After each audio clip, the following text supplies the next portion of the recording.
asifiwe. Amen. Kwa hii dunia mwanamke anaweza kutulia na kutoroka.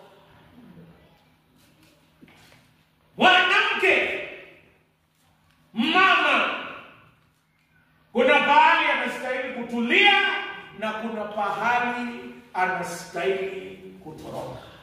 Leo ningependa tuangalie Mithali 31. Inaongea kuhusu mwanamke mwenye dhamana. Ni nani anaweza kumpata?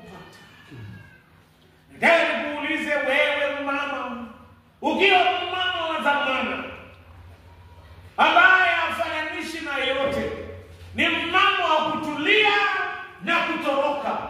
Leo nataka kuangalia, je, ni sehemu gani mwanamke anastahili kutulia na sehemu gani mwanamke anastahili kutoroka? Jambo la kwanza, mwanamke anatulia akiwa na hekima. Mwanamke anatulia akiwa na hekima. Biblia inatuambia kwamba mwanamke anabomoa nyumba yake kwa mikono yake mwenyewe. Pia anajenga kwa mikono yake mwenyewe. Na nikwambie mama, ole wa kusema haya, lakini leo niseme, wamama wana silaha tatu. Na hakuna